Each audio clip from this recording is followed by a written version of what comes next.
al menos por estas 2 últimas semanas, una división entre seminario de entre semana y seminario de domingos, ¿no? Entonces, no dejen de conectarse para que no pierdan la secuencia y puedan revisar toda la información teórica y también los ejercicios que estemos realizando, ¿va? Bueno, les voy compartiendo la pantalla. Yo creo que están casi los mismos o una cantidad similar a la del día de ayer. Quiero pensar que ya están prácticamente todos conectados los que se conectan y aprovechamos entonces para iniciar con el ejercicio. Son 13 preguntitas entre acentuación y grafías. Este archivo se los voy a compartir en el grupo de Classroom, así como les he compartido las diapositivas con la información teórica y los otros ejercicios que hemos realizado sobre los temas previos, ¿no? Sobre puntuación, sobre concordancia. Ya tienen esos ejercicios en el grupo de Classroom. Por cierto, ya vi que se llenó ahora sí el segundo grupo que hicimos, ¿no? El que llamamos anexo. Mi pregunta es si todavía de los que se conectan, perdón, si todavía falta alguien por integrarse al grupo de Classroom o si faltan algunos, porque si sí, pues probablemente tengamos que generar un tercer grupo, ¿no?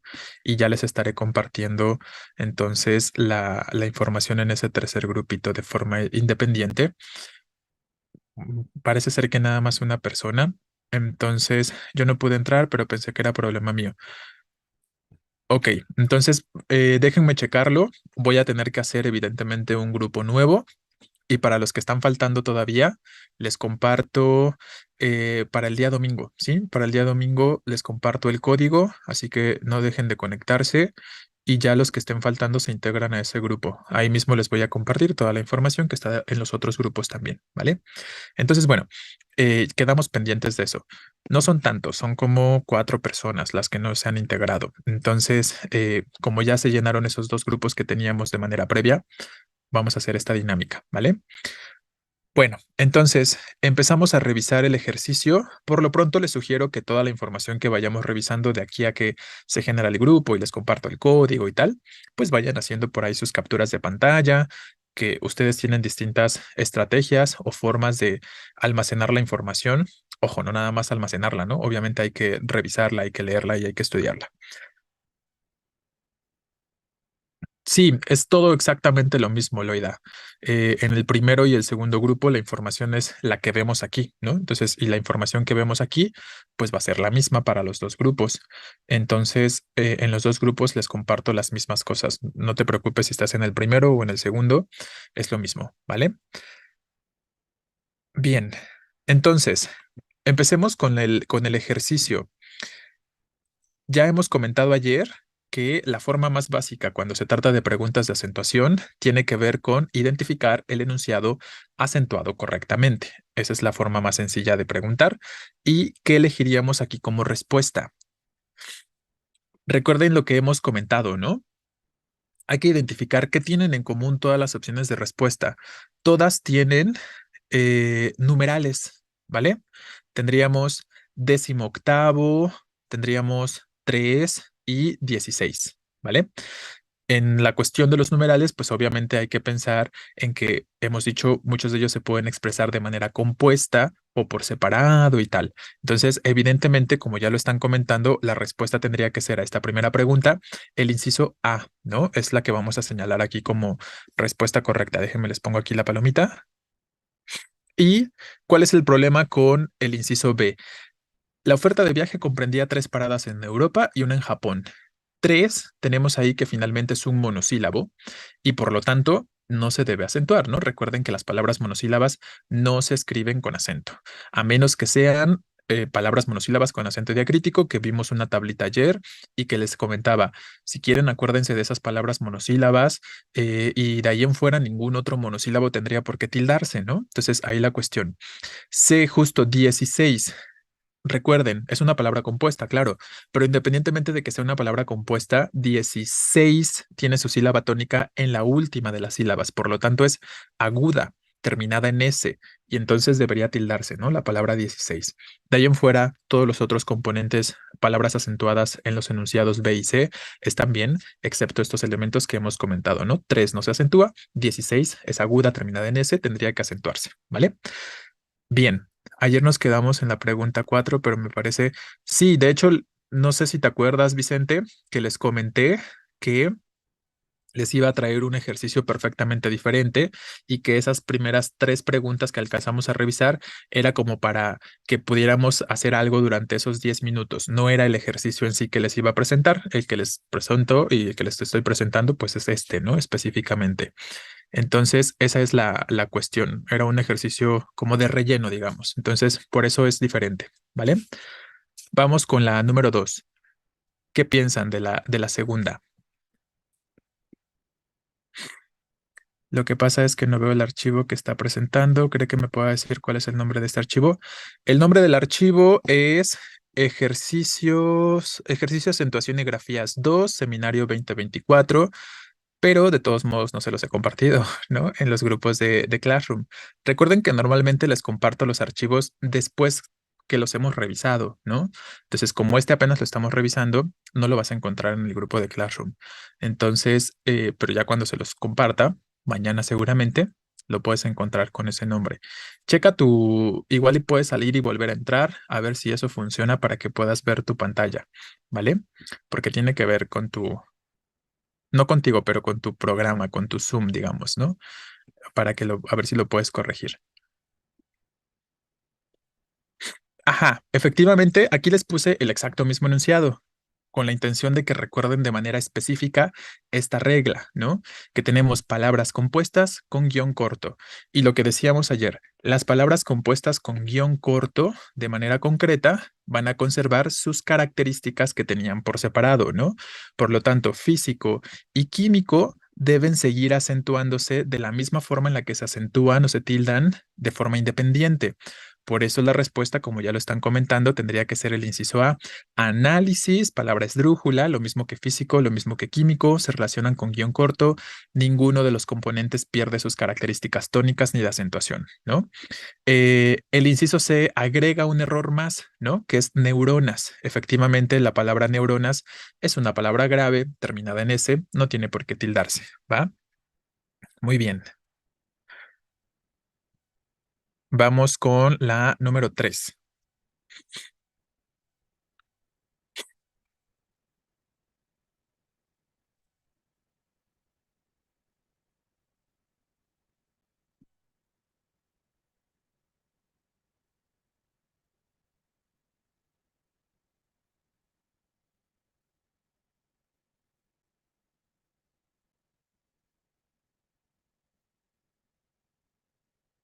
Ok, aquí veo un poquito de confusión con esta tercera. Muchos están bien, ¿no? Los que están considerando que la respuesta es el inciso A, efectivamente esa es la respuesta, pero varios otros piensan que es B y muchos otros piensan que es C. ¿Cuál es la trampa o cuál es la idea aquí en B y en C de forma concreta? ¿Qué dijimos que siempre va a ser el we?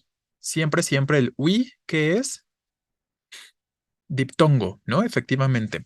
Por lo tanto, ahí los componentes de we forman una sola sílaba, como en huida o en huía, ¿vale?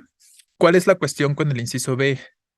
Que huía sí debería acentuarse, ¿sí? Huía sí lleva tilde.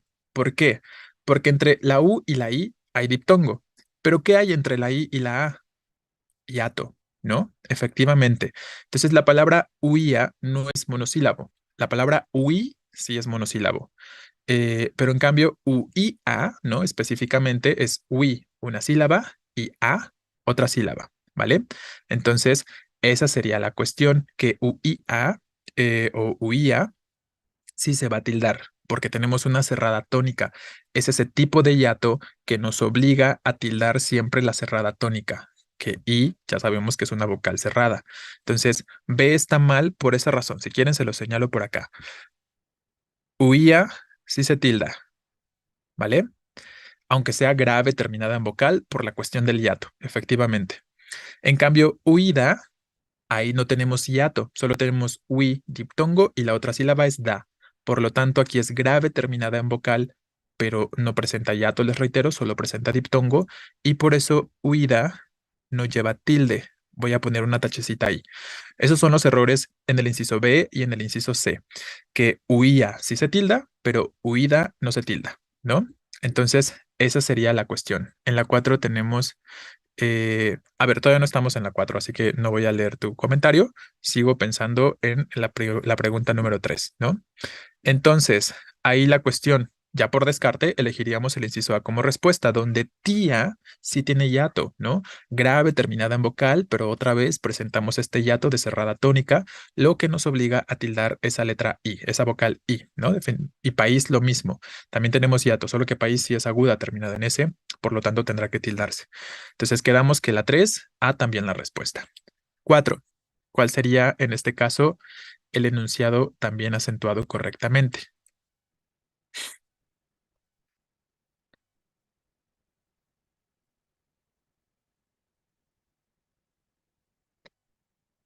Ok, la mayoría se inclina por el inciso C, pero algunos de ustedes están considerando B también, ¿no? Vamos a diferenciar estas dos.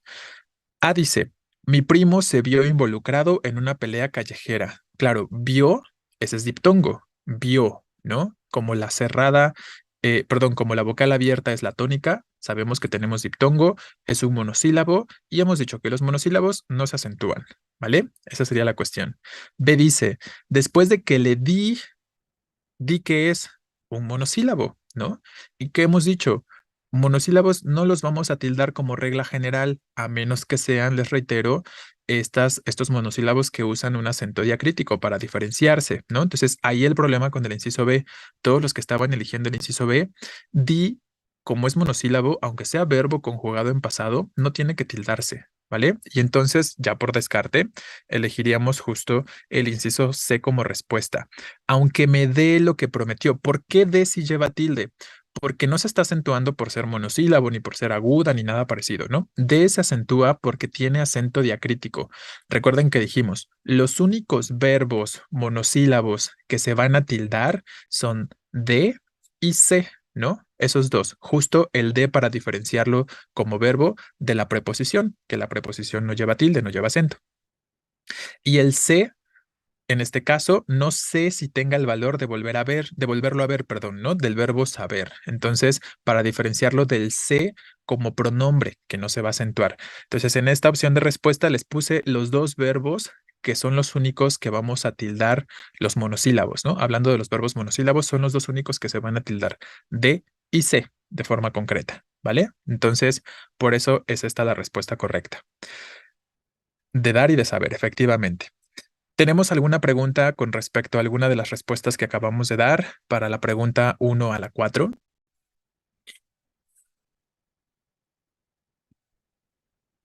Ok, claro, di está mal acentuado, Fernanda, por la cuestión que les acabo de comentar. Es un monosílabo, ¿no? Di es un monosílabo y recuerda que los monosílabos no se tildan. Los únicos verbos monosílabos que se van a tildar son los que tenemos en el inciso C, que es de específicamente y C, ¿no? Esa sería la cuestión. Exacto, acento diacrítico. ¿Por qué la A no era en la pregunta 4? Porque vio es un monosílabo y acabamos de decir eso, que los monosílabos no se tildan, ¿vale? A menos que sea la cuestión de acento diacrítico, ¿ok? Por eso no es correcto.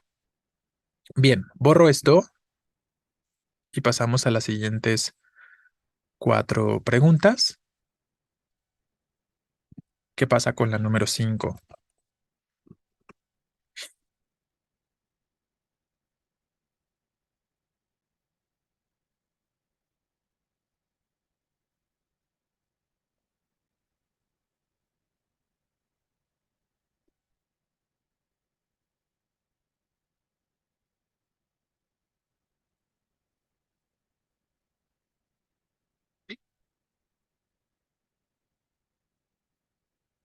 Ok, la mayoría de ustedes se inclina por el inciso B, también muchos A, ¿no? Entonces ahí tienen como una ardua pelea los partidarios de A y los partidarios de B, ¿no? Vamos a diferenciar. Claramente C no queda, ¿no? Yo creo que muy poquitos eligieron el inciso C. ¿Cuál es Efectivamente son palabras compuestas, ¿vale? ¿Cuáles son nuestras palabras compuestas que podemos observar ahí? 27º, ¿vale? Asimismo y tentempié. Y 23 también. Entonces, en B tenemos dos palabras compuestas y en A y en C una, 27º y tentempié, ¿vale? Recuerden lo que hemos dicho de las palabras compuestas. Todos aquellos que estaban eligiendo el inciso A, ¿qué dijimos de las palabras compuestas sin guión corto?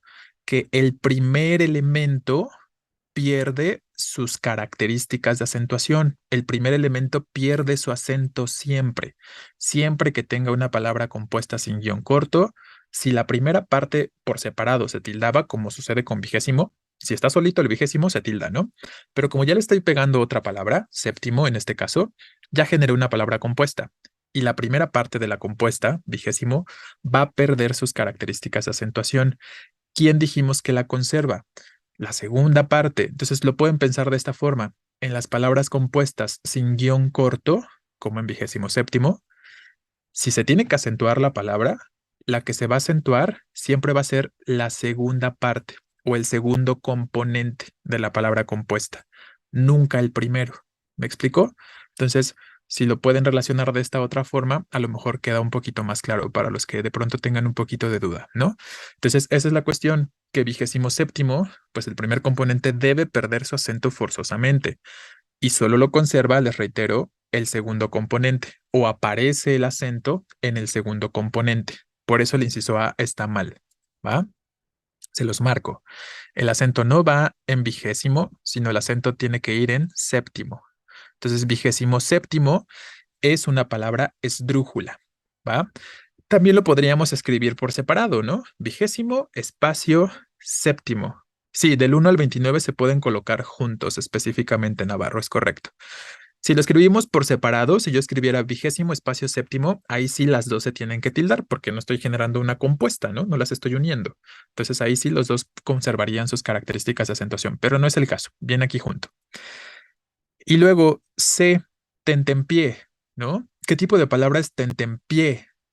¿Dónde suena fuerte? Al final, palabra aguda terminada en vocal, tentempié como balompié, por ejemplo, o como puntapié, que sería lo mismo que patada, eh, debería tildarse, ¿no? En este pie, ¿vale? Ya por descarte, como muchos de ustedes lo estaban comentando, la respuesta tendría que ser justo C, digo B, perdón. Asimismo, así por sí solo se tilda, pero ¿qué les acabo de decir? El primer componente de las compuestas siempre va a perder su acento, así que asimismo se convierte en grave terminada en vocal, no se acentúa. 23, aguda terminada en S, se acentúa, ¿no? El asimismo también lo podríamos escribir separado, ¿no? Así, espacio, mismo. Si yo lo escribo de esa forma, ¿qué sucede?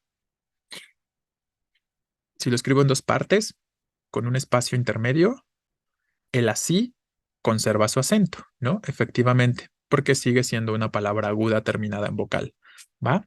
Entonces, si ya los junto, tengo que quitar la tilde del primer componente siempre. Espero que quede claro. Vamos con la número 6.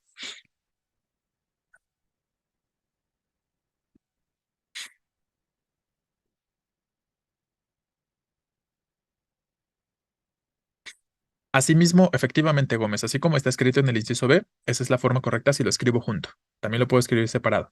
Y ahí sí tildamos el así, como acabamos de decir. Bien, la mayoría se inclina por el inciso B con respecto a la pregunta número 6. Efectivamente, ¿no? Todas las opciones de respuesta presentan un adverbio con terminación en mente, que es otro de los aspectos que estuvimos revisando ayer. ¿Y qué dijimos con los adverbios que terminan en mente? Pues que van a conservar las características de acentuación de su adjetivo, ¿no? Del adjetivo del que se están derivando, ¿va? Y entonces, fuertemente se deriva de fuerte. Fuerte es grave terminada en vocal, no tendría por qué acentuarse. Ágilmente se deriva de ágil, grave terminada en L, ágil tendría que tildarse y por lo tanto ágilmente también, ¿no? Entonces ya de ahí sabemos que la respuesta tendría que ser el inciso B como ya lo están comentando. Dócilmente se deriva de dócil, que tiene que acentuarse porque es grave terminada en L, así que dócilmente también, ¿no? De ahí en fuera, césped, grave terminada en consonante, permitió, aguda terminada en vocal, todo bien, ¿no? Con respecto a las otras acentuaciones, en concreto ahí nos teníamos que enfocar en la terminación en mente, que es lo que les decía hace un momentito, ¿no? Hay que identificar cuál es la similitud entre todas las opciones de respuesta, como en este caso, que todas presentan una palabra con terminación en mente, un adverbio con terminación en mente. Entonces nos enfocamos a pensar en eso, para que de pronto, porque de pronto preguntan, es una pregunta muy recurrente.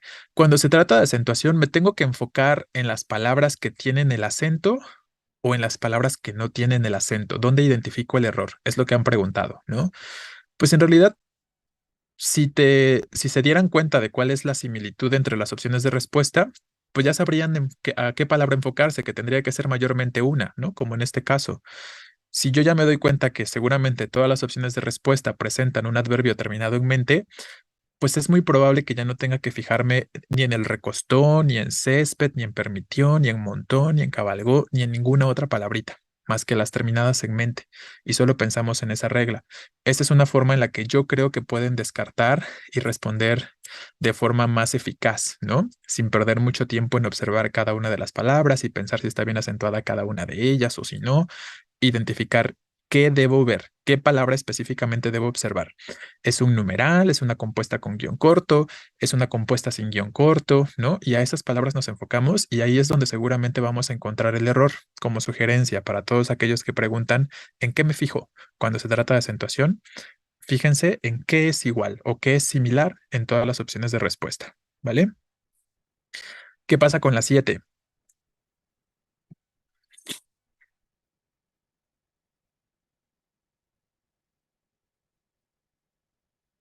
Bien, ¿no? Los que están planteando la respuesta del inciso A, efectivamente están en lo correcto, ¿no? A tendría que ser. Finalmente, río, tenemos un hiato de cerrada tónica, hay que tildar. Márgenes es palabra esdrújula, ¿no? ¿Qué pasa con el inciso B? Lingüística. La palabra lingüística, recuerden que es esdrújula y como tal siempre va a tener que tildarse. De ahí en fuera, todo lo demás está bien acentuado. ¿Cuál es el problema con el inciso C? Las contraseñas de menos de 8 caracteres, dice ahí, ¿no? La palabra caracteres no existe. O sea, esa palabrita como una palabra esdrújula no existe. La palabra es grave y por lo tanto la forma plural de carácter es caracteres, ¿no? Digo, perdón, caracteres. Les repito para que no vaya a generar ahí confusión. Les reitero, la forma plural de la palabra carácter es caracteres. Por lo tanto, caracteres es grave, terminada en S. No existe esta palabra esdrújula, no existe la entonación fuerte en rac específicamente, y por eso no tiene que acentuarse, ¿no? Es correcto. Entonces, aquí lo que está mal es que está de más este acento. La palabra correcta es caracteres, y por lo tanto, no debe acentuarse o no debe tildarse, ¿vale? Entonces, 7 dijimos que el inciso A. ¿Qué piensan de la 8?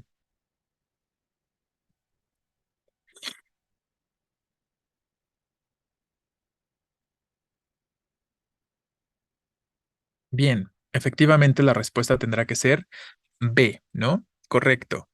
¿Cuál es el error en el inciso A? Peinóse. Les pongo ahí, ¿no? Peinóse es grave terminada en vocal, no se acentúa. Buscó y salió, sí están bien acentuadas, son agudas terminada en vocal, ¿no? Por su parte, el inciso C, atentamente. Les puse ahí otra vez un adverbio terminado en mente. ¿Qué acabamos de decir? Pues que atenta no se tilda y por lo tanto, atentamente tampoco se va a tildar, ¿no? Ya por descarte elegiríamos B. Díganle palabra esdrújula, porque le estoy pegando ahí un enclítico, un pronombre que sustituye al complemento indirecto, es el E, y pues próximo también se tiene que tildar porque es palabra esdrújula, ¿no? Entonces, así quedamos con estas respuestas de la 5 a la 8. ¿Nos queda alguna pregunta de la 5 a la 8? Algo que no se haya comprendido del todo. Ay, se me olvida que tengo las palomitas y luego las ando poniendo en todos lados.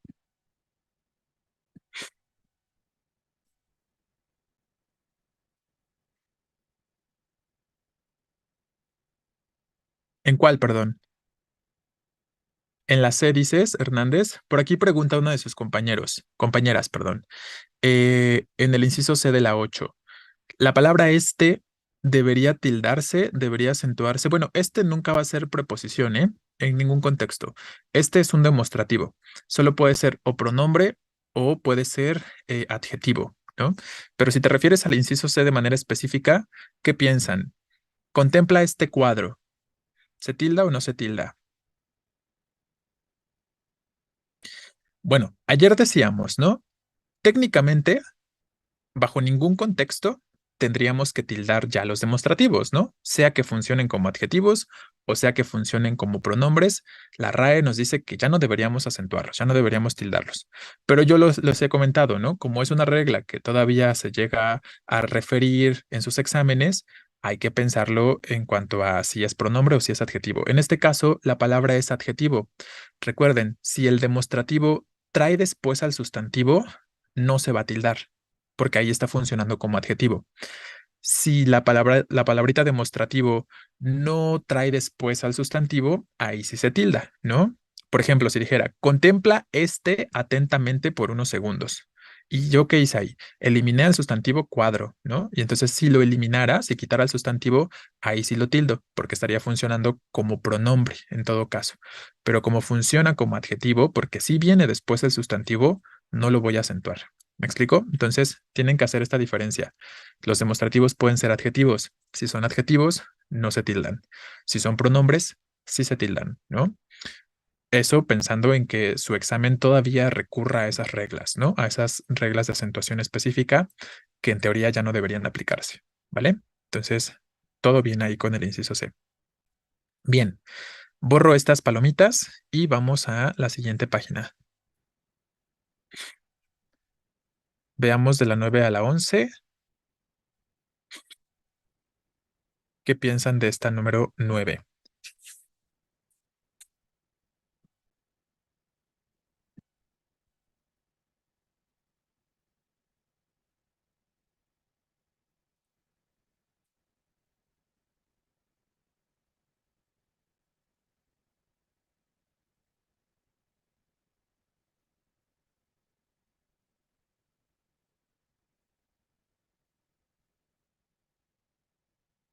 Vale, efectivamente, como ya lo están comentando, la respuesta tendría que ser el inciso B, ¿no? ¿Qué podemos observar en todas estas opciones de respuesta? ¿Qué es lo que tienen en común? Tienen un hiato de vocales abiertas, ¿no? Por lo menos una palabrita con hiato de vocal abierta vamos a encontrar en todas las opciones de respuesta. Ateo, ¿no? Estereo y eólicos, ¿no? Todos tienen este hiato de EO, que recuerden, siempre se separan, siempre va a ser hiato esta secuencia EO, porque son dos vocales abiertas. ¿Qué pasa entonces con la palabra ateo? A-T-O, ¿vale? Grave terminada en vocal, no tiene por qué tildarse, no se acentúa. Y luego en C, eólicos, ¿no? Efectivamente, se tiene que acentuar la palabra, pero recuerden que esto es muy recurrente en su examen. A veces les llegan a poner estas palabras que sí efectivamente se acentúan, pero les ponen el acento en la vocal que no va. Entonces, por aquí justo una de sus compañeras dice, me costó ver que tenía mal el acento eólicos. Entonces, tienen que ser bien observadores, porque esa es como la trampita, ¿no? O ese es como el engaño por parte de Ceneval. Les ponen la palabra acentuada, pero el acento se lo ponen en la sílaba que no va, ¿no? Efectivamente, ¿cuál es la vocal que suena fuerte en eólicos? Es la O, ¿no? Si yo le pongo el acento a la E, estaría diciendo que es la E la que suena fuerte. ¿Y cómo tendría que pronunciarlo? Eólicos, ¿no? Eólicos, ¿vale? Tendrían que hacer esta fuerza, este impulso sobre la E. Suena raro, ¿no? No suena bien. No suena como lo pronunciamos, quiero decir. Entonces, la vocal tónica es la O. Y sobre la vocal tónica es donde tendríamos que poner la tilde o el acento, siempre que tengamos este tipo de cuestiones, ¿no? Y ya por descarte, o bueno, eliminando estas dos cuestiones que les acabo de mencionar, pues B sería la respuesta, ¿no? Estéreo es una palabra esdrújula, ¿no? Estereo es la antepenúltima, la sílaba tónica, y ya sabemos que todas las esdrújulas se tienen que acentuar o se tienen que tildar, ¿no? Entonces, ese sería el problema ahí. Bien, la 10. ¿Qué piensan de esta número 10? Aquí ya cambia, ¿no? Estamos hablando, incluso la pregunta, ¿cuál está bien escrita? ¿Vale? Ya les he dicho, normalmente cuando la pregunta tiene que ver con lo que está escrito correctamente, un poquito nos enfocamos más al uso de grafías. ¿Se acuerdan que les decía ayer, no? No vamos a ver el tema, no vamos a ver las reglas como tal de forma detenida, pero sí les voy a poner algunos ejercicios. Y por eso lo vemos por aquí, ¿no? Ahí nos estamos enfocando al uso de la C y la S, ¿no?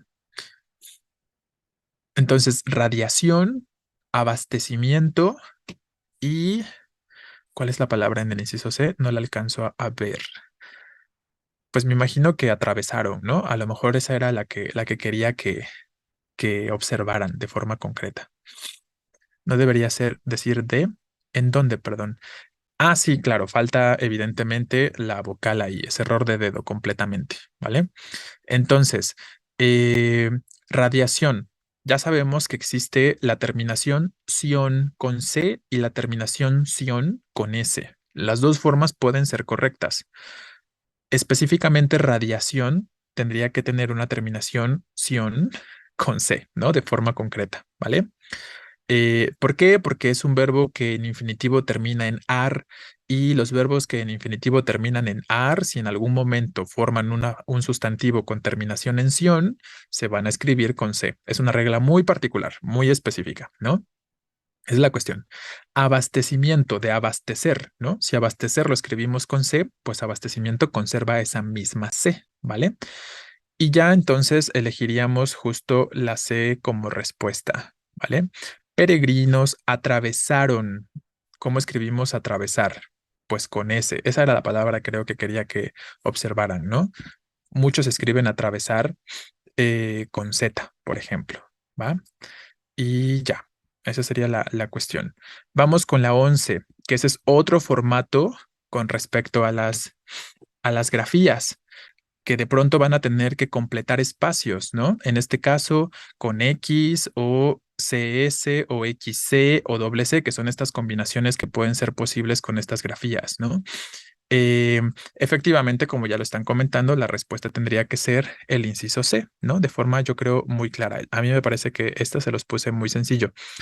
Anexarán, de anexar, de anexo, ¿no? ¿Cómo escribimos este grupo anexo con X, ¿no?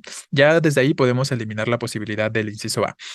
Eh, Próxima, también con X. Y entonces ya podemos eliminar el inciso B. Acciones, ahí sí es con doble C de accionar. Entonces duplicamos la C. Y éxito se escribe con X nada más, ¿no? Entonces, evidentemente, C será la respuesta por acá. Bien, ¿tenemos alguna pregunta con alguna de estas tres respuestas o de las opciones que encontramos en estas tres preguntitas? Si no, pasamos ya a las dos últimas y con eso terminamos nuestro ejercicio.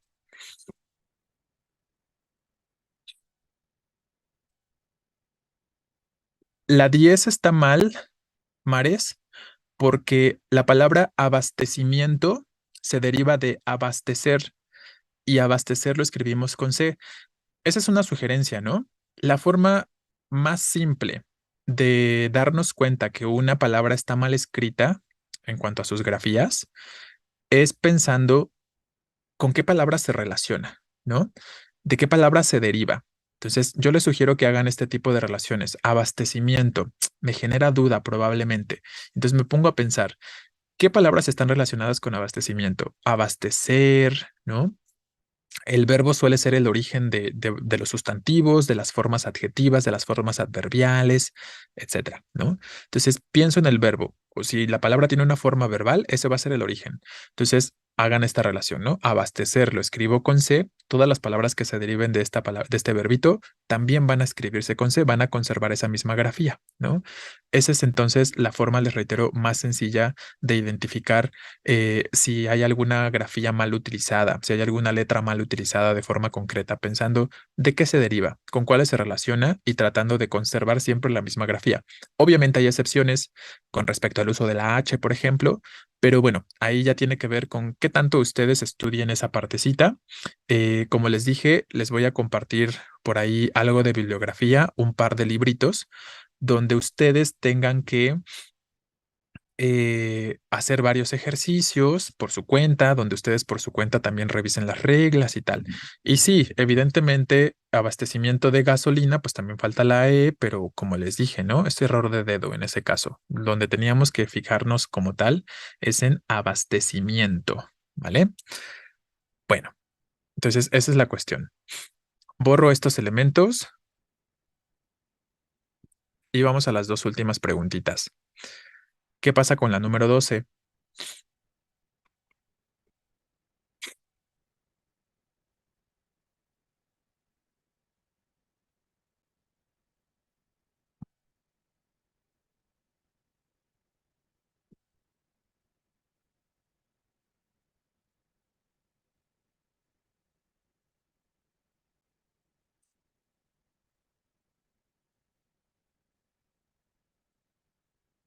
Bien, aquí estamos observando usos de grafías con respecto a la Y y a la doble L, ¿no? Que ese es otro par de grafías que es bastante común en sus exámenes, Y y doble L. Entonces les sugiero que se enfoquen a estudiar un poquito Y doble L, por si se les complica. Y luego recuerden que también es bastante recurrente que nos pongan palabras homófonas, ¿no? Que de pronto nos encontremos con cuestiones homofónicas, que son palabras que se escriben diferente, pero que suenan de la exacta misma forma, como en el inciso A, donde tenemos cayó con Y y cayó con doble L. En el inciso B tenemos vaya con Y y vaya con doble L. Y en el inciso C tenemos haya con Y y haya con doble L, ¿no? Entonces aquí tenemos o debemos tener claro cuál es el significado de estas formas con la y con la I y con la doble L, perdón, ¿no? Efectivamente, la respuesta tendría que ser el inciso A, ¿no? Porque cuando se cayó con Y es de caer, ¿vale? Y cuando se cayó con doble L es de callar. Entonces, en el contexto, pues estamos utilizando de forma correcta ese cayó con Y y ese cayó con doble L. Aquí hay una regla muy concreta en la que podríamos pensar en cuanto al uso de grafías, que dice lo siguiente. Si el verbo en infinitivo no se escribe con Y, al momento de conjugarse ese verbo, si produce el sonido de Y, se va a representar con Y, ¿no? Como caer. No se escribe con Y en infinitivo, pero cuando lo conjugo, al producir este sonido de Y, lo voy a representar con Y, ¿no? Como caer, cayó. Em, ¿Qué otras palabras pueden pensar que sean infinitivas, verbos, y que al momento de conjugarse se escriban con Y? Ir, ¿no? Por ejemplo, yendo. Cuando se produce este sonido de Y, pues lo representamos con Y. Muchas personas escriben yendo con doble L, pero no va por ahí porque la regla nos dice una cuestión diferente, ¿vale? Y en el caso de cayó con doble L, ¿qué nos dice la regla? Si el verbo en infinitivo se escribe con doble L, al momento de conjugarse y producir este sonido de Y, se va a conservar la doble L, como callar, callo, ¿no? Con la doble L. Entonces ahí tendríamos este aspecto. ¿Cuáles son los problemas con el inciso B? Con una valla y un martillo. Mi abuelo se presentó mi abuelo en casa con una valla y un martillo. Valla con Y es de ir, ¿no? ¿Y qué les acabo de decir? La cuestión de el verbo en infinitivo, como no lleva Y al momento de producirse el sonido, se tendrá que representar con Y, ¿no? Justo vaya. Entonces, en este contexto tendríamos que referir a doble L. El primer vaya tendría que ser con doble L y el segundo vaya tendría que ser con Y, al revés. Y lo mismo con el inciso C, ¿no? Haya. Con doble L sería de hallar y con Y sería de haber. Por eso los estamos representando con Y, porque en infinitivo no lleva esa letra, ¿no? Entonces, esos serían los errores con B y C. Vaya está al revés y haya también están al revés, ¿va? Y por último, la número 13. Aquí se trata, evidentemente, del uso de la H, ¿no? Tenemos exoneró, tenemos cohabitar, tenemos exhibición, pero también tenemos anhelo, ¿no? Por ejemplo. Entonces, como ya lo están comentando ustedes, efectivamente la respuesta tendría que ser el inciso C, ¿no? ¿Cuál es el problema con el inciso A? El juez exoneró al acusado. Pues que el verbo exonerar, en este sentido, no lleva H, ¿no? Entonces está de más. Y luego en el inciso B, cohabitar está bien con H, pero anhelar sí lleva H, ¿no? Anhelo. con H, ¿vale? Entonces, ya por descarte, pues elegiríamos la respuesta correcta como el inciso C, ¿no? Exhibición de exhibir, que se escribe con H intermedia. Entonces, ahí evidentemente se trata de que ustedes escriban o estudien, perdón, las reglitas específicas con respecto al uso de la H. ¿Qué es exonerar? Ah, exonerar es como sinónimo de perdonar, como quitar la sentencia en este contexto, ¿no? O sea, como que le quitó el castigo, le quitó la sentencia luego de encontrarlo inocente, ¿no? A eso se refiere, efectivamente, librar de sus cargos, correcto, ¿no? Entonces, esa sería la cuestión con respecto a la palabra exonerar, ¿vale? Bien, y así terminamos entonces este ejercicio. Como pueden ver, hicimos mayormente cosas de acentuación y unas cositas de grafías para que vean qué son las cosas que van a venir, sobre todo enfocándonos a esas grafías que seguramente vienen y que se den cuenta que a lo mejor para algunos de ustedes es necesario y es importante que estudien las reglas, ¿no? Para que lo tengan ahí presente.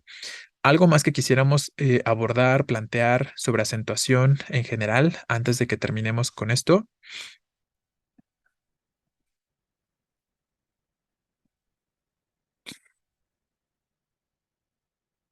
Quito esto. Y pues creo que no hay preguntas, así que vamos entonces a iniciar con la parte de los textos. ¿Sí? Denme un momentito en lo que les voy compartiendo el archivo. Vamos con la parte teórica. Seguramente será el domingo que hagamos los ejercicios. El domingo de texto, el domingo, perdón, vamos a hacer los ejercicios de textos.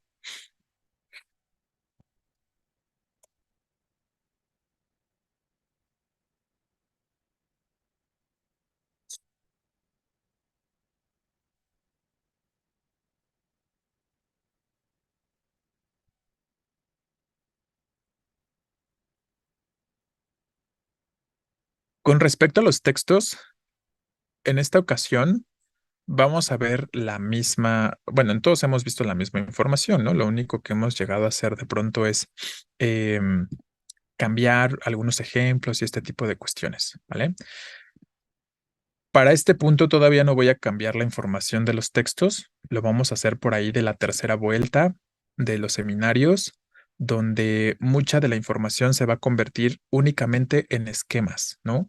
Ya para la tercera vuelta de seminarios les voy a poner una clasificación de los textos únicamente a manera de esquemas y no lo vamos a poner tan detallado como lo vamos a revisar una vez más en esta ocasión, ¿no?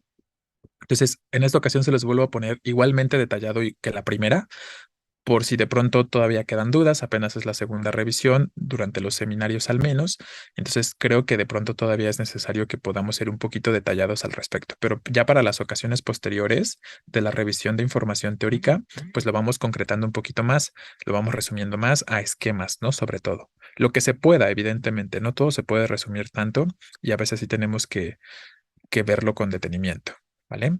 Entonces, bueno, tenemos aquí la cuestión del texto.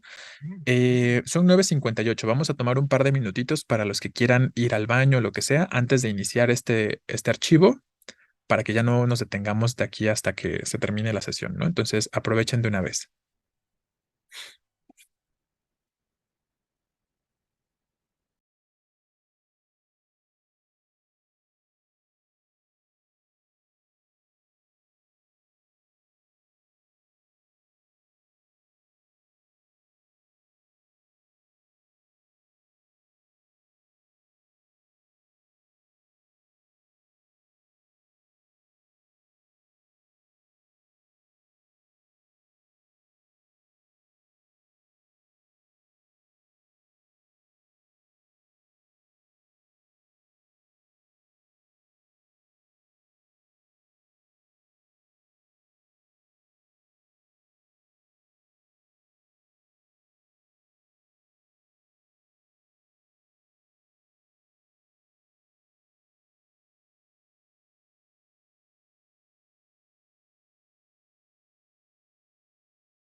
Por aquí me preguntan si voy a dar clase en los intensivos. ¿No les había contado que los grupos en los que voy a estar?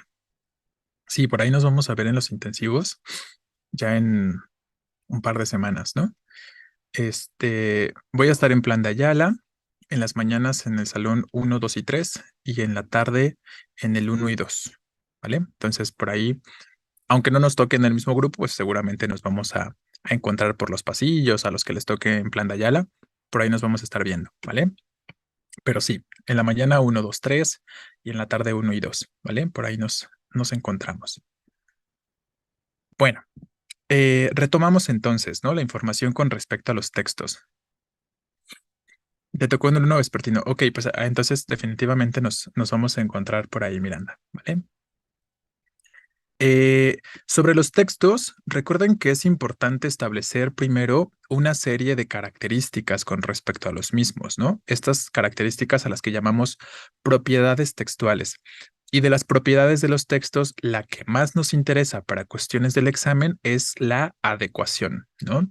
Ya saben que este formato de pregunta donde les plantean que identifiquemos cierto tipo de texto que cumpla con ciertas características o que aborde ciertos temas, que se publica en ciertos espacios, que es solicitado en ciertos contextos, como por el profesor de la universidad, como el escribir una reseña, como el escribir una cronología, una crónica, etcétera. Este tipo de preguntas es importante que entendamos entonces los aspectos que a continuación vamos a comentar. Primero dejamos en claro de forma muy básica y general qué es un texto, ¿no? Recuerden que hay muchos conceptos, pero podemos generar distintos. El que yo les propongo o les planteo es aquí la idea de que un texto es un conjunto de ideas, un conjunto de oraciones que tienen que ser coherentes estas oraciones, ¿no? Y que tienen que estar ordenadas. Esta coherencia y este ordenamiento adecuado en ese conjunto de ideas es lo que va a permitir que dichas ideas puedan ser interpretadas, y si las puedo interpretar, entonces la información se está transmitiendo de forma eficiente o de forma adecuada, ¿no? Recuerden también que todas las ideas que se planteen en un textito deben guardar una unidad temática, ¿no? O sea, deben estar refiriendo a un mismo tema o a un tema en específico. Entonces, ese es el concepto de texto que yo les propongo. Les reitero que hay muchas formas en las que podríamos construir este concepto, pero vamos entonces a ir revisando las propiedades o estas características textuales que ya les comentaba, ¿no? Empezamos por las primeras, por las básicas, que sería la parte de cohesión y coherencia, que vienen muy de la mano, ¿no? De pronto, si no hay cohesión, pues no hay coherencia. En concreto, la cohesión, recuerden que tiene que ver con la correcta unión, el correcto encadenamiento de las ideas, la correcta secuencia. Entonces, los elementos que primordialmente le otorgan cohesión a un texto son los conectores, los nexos, las conjunciones, los marcadores textuales, como quieran llamarlos, ¿no? Estoy refiriendo en pocas palabras, todos estos elementos que acabo de mencionar funcionan como sinónimos en distintos contextos o en distintos niveles de análisis del texto, ¿no? Entonces, ese es el principal elemento que proporciona cohesión a un texto, los conectores. ¿Cómo estoy relacionando las ideas, no? A través de qué elementos estoy relacionando las ideas. ¿Qué otra cosa? Los signos de puntuación también. Aquí también resultan entonces importantes porque recuerden que hemos dicho, algunos signos de puntuación lo que hacen es, por ejemplo, sustituir nexos, ¿no? Como los dos puntos, como el punto y coma, por ejemplo, o simplemente el uso de la coma, del punto, la división de ideas, también me permite entender de cierta manera el textito, ¿no? Entonces, eso sería lo que más nos interesa sobre la cuestión, que estén relacionadas las ideas de forma correcta y que por lo tanto sean entendibles. Si hago una correcta relación entre las ideas, si hago una correcta hilación, voy a poder entender el texto. Y ahí es donde se conecta o se relaciona directamente con esta propiedad de la coherencia, ¿no? El aspecto de la coherencia tiene que ver con lo que les comentaba hace un momento con el concepto de texto, que toda la información que se esté proporcionando en el textito tenga relación o gire en torno a la misma temática, que se cumpla con esta unidad temática que les estaba comentando y que de pronto no vaya a parecer que mi texto simplemente es un conjunto de ideas, como muchas ideas que no tienen la más mínima relación entre sí y que no se están conectando para nada, ¿no? Luego les suelo poner algunos ejemplos de forma oral cuando les comento, ¿no? Si estoy escribiendo sobre pensemos algunos de los textos que han revisado con anterioridad. En este artículo de sobre el turismo, ¿no? Si mi texto tiene que ver con el turismo y con estrategias que algunos estados del país han desarrollado para volver a reactivar el turismo en sus zonas, en sus espacios de manera concreta, pues toda la información que esté proporcionando en ese textito tendrá que ver con eso, ¿no? Con la cuestión del turismo, con la cuestión de las estrategias que se están realizando o llevando a cabo. Y de pronto entonces en esos textos meter cuestiones con respecto, yo qué sé, a la contaminación, a la delincuencia, pues puede ser erróneo, ¿no? Puede ser equivocado. A menos que de pronto haga una relación entre la delincuencia y cómo incide sobre sobre el turismo en la zona, o sobre la contaminación y cómo incide sobre el turismo en la zona, ¿no? Pero así de forma muy general, de pronto podría costar trabajo establecer alguna relación o hilación entre estas ideas. Entonces, lo importante sobre la coherencia es esta, les reitero, unidad temática, donde todas las ideas estén planteándose en torno al mismo tema, ¿va? Entonces, ahí podemos ver esta conexión tan estrecha que les estoy comentando entre cohesión y coherencia. Entonces, cohesión tiene que ver con la unión de ideas y coherencia tiene que ver con la unidad temática, que todas las ideas giren en torno al mismo tema, ¿vale? Esas son las dos primeras propiedades. La otra, y que les decía que de pronto para nosotros puede ser la más relevante, es la adecuación. En la parte de la adecuación es donde entra la situación de adaptar un texto. Piensen en adecuación como sinónimo de adaptación. Esto quiere decir que cuando escribimos un texto, tenemos que adaptarlo a distintas cosas, según me lo solicite el contexto, ¿no?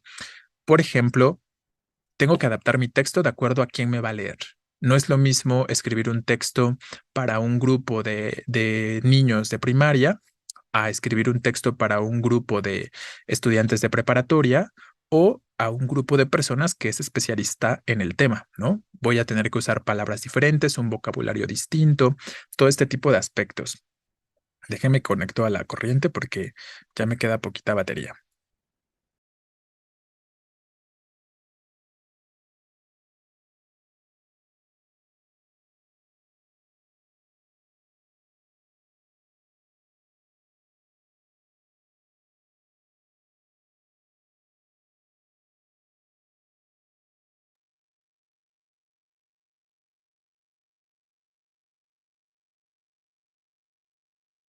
Entonces, bueno, ¿no? Les estaba comentando. Ese es uno de los primeros aspectos que nos interesan sobre la adecuación. Pensar en quién va a leer mi texto, ¿no? Ahí tendríamos un primer aspecto que justo refiere al receptor. El receptor es quien recibe, quien me lee. Otro aspecto es el propósito, que tiene que ver con qué quiero lograr con ese texto, ¿no? Quiero lograr ahí simplemente proporcionar información sobre un tema.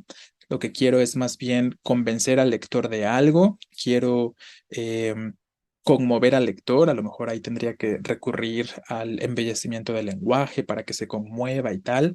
O quiero demostrar una teoría, demostrar una hipótesis, por ejemplo, o simplemente quiero proporcionar una serie de datos, ¿no? Entonces, les reitero, el propósito forma parte también de la adecuación y tiene que ver con lo que queremos lograr, ¿no? Y ahorita, por ejemplo, que vayamos mencionando las características de los distintos tipos de textos, vamos a ir planteando, ¿no? ¿Cuál es el propósito de una noticia? Por ejemplo, proporcionar información concreta, concisa sobre el hecho, sobre el suceso. En cambio, ¿cuál sería el propósito de un artículo de opinión? Que pueden ser bastante opuestos en ese sentido, ¿no? En el caso del artículo de opinión, pues el propósito será convencer sobre alguna idea, sobre alguna temática al lector o hacerlo reflexionar sobre alguna cuestión particular, ¿no? Sobre todo que pueda ser de interés social mayormente. Entonces, ahí es donde vamos viendo cómo el propósito de los textos va a cambiar dependiendo del texto que quiero producir, ¿no? Y otro factor importante que también tiene mucho que ver con este tipo de preguntas que estamos comentando de sus exámenes es el registro. Por el registro nos referimos al tipo de lenguaje que vamos a utilizar en el textito, ¿no? Finalmente, como les decía, si lo escribo para un grupo de personas que son especialistas en el tema, pues ahí puedo utilizar tecnicismos, puedo utilizar palabras especializadas y puedo tener la mayor certeza de que esas palabras van a ser entendidas por mi lector, porque conocen del tema y conocen los conceptos y conocen esos tecnicismos, ¿no? En cambio, Si le voy a escribir el texto, como decíamos, a estudiantes de preparatoria, de bachillerato, pues tengo que ser un poquito más amable, ¿no? Y entonces eliminar algunos tecnicismos, usar palabras que sean más cercanas para mi receptor, ¿no? Entonces, esos serían los elementos esenciales o fundamentales sobre la adecuación. ¿Qué texto quiero producir? Y sobre eso determinar quién va a ser mi receptor, qué quiero lograr y entonces qué tipo de lenguaje tengo que utilizar, ¿no? Y si lo piensan, todos estos factores están presentes al momento de elegir una respuesta para las preguntas que ya hemos comentado, ¿vale? Bien, ya saben, si tienen alguna pregunta sobre lo que vamos planteando de forma teórica, la pueden realizar y vamos tratando de resolver por ahí. Les presento a continuación un esquemita que ya les he presentado en otro momento sobre los registros de lenguaje o sobre los tipos de lenguaje.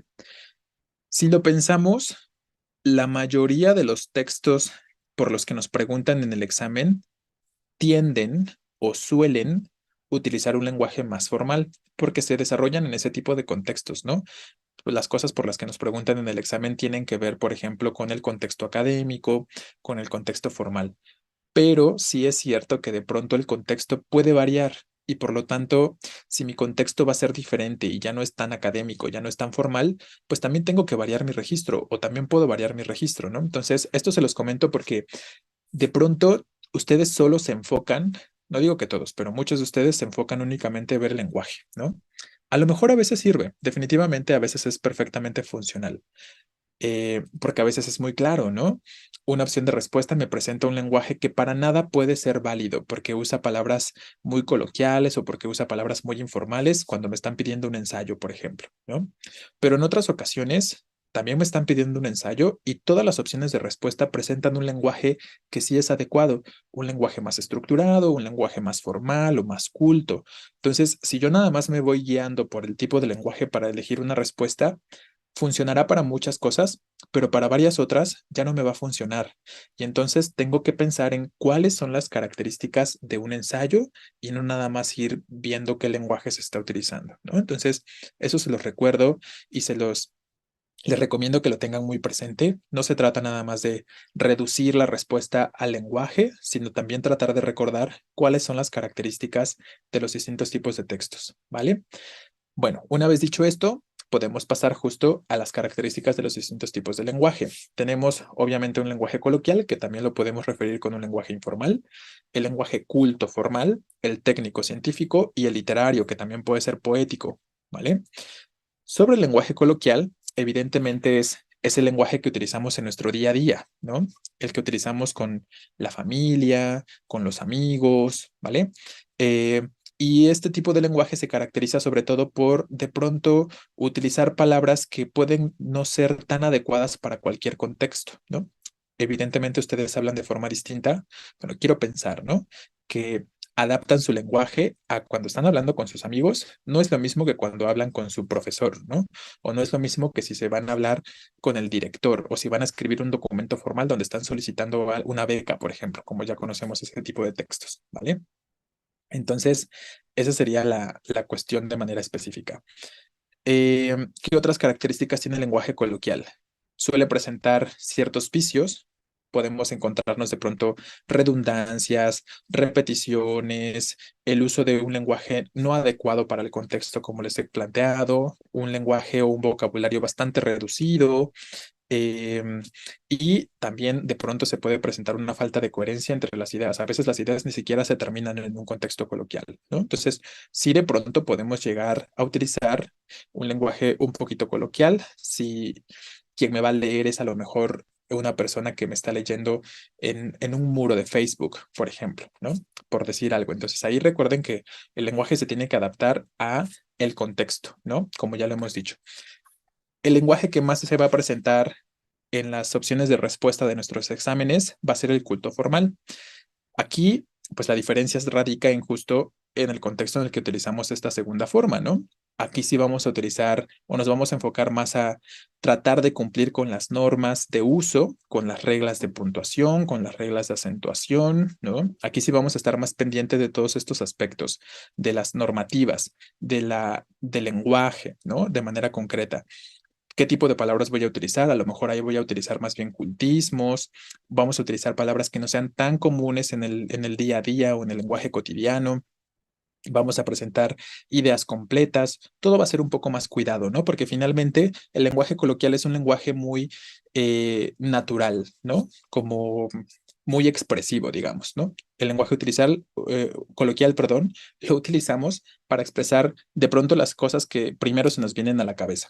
En cambio, el lenguaje culto formal, el técnico científico o el poético tienen esta característica de que hay una planeación detrás, ¿no? Cuando ustedes escriben un ensayo, pues no es como que escriben lo primero que se les ocurre y así lo mandan, ¿no? O así lo entregan. ¿Qué hacen? Pues escriben un borrador, quiero pensar, ¿no? Que eso es lo que hacen. Escriben un borrador, luego lo vuelven a leer, tratan de corregir los errores que encuentren, tratan de corregir su redacción, tratan de que se entienda lo mejor posible, que sea claro el texto, y entonces ahí hay un trabajo detrás con respecto al uso de estos otros tipos de lenguaje, ¿no?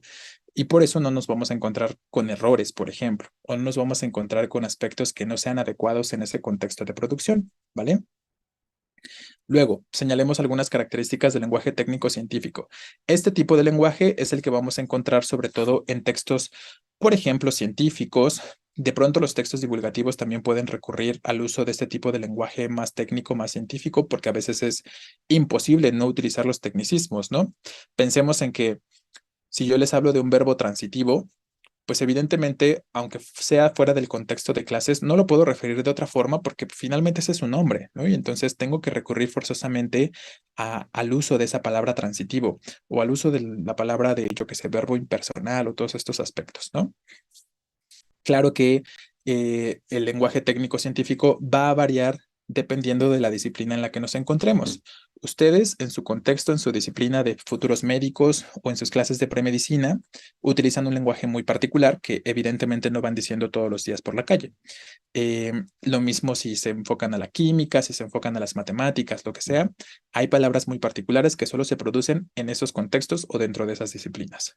Y finalmente, el lenguaje poético o literario tiene más esta intención de embellecimiento del lenguaje, del embellecimiento de la forma, ¿no? Cómo se presenta el texto en versos, por ejemplo, del uso de figuras retóricas o figuras literarias que tienen esta intención justo de que todo se escuche más atractivo, más bonito, ¿no? Y finalmente la intención sobre todo tiene que ver con la idea de ser originales al momento de producir este tipo de textos, ¿no? Entonces, a grandes rasgos estamos simplemente rescatando algunas características de estos distintos tipos de lenguaje.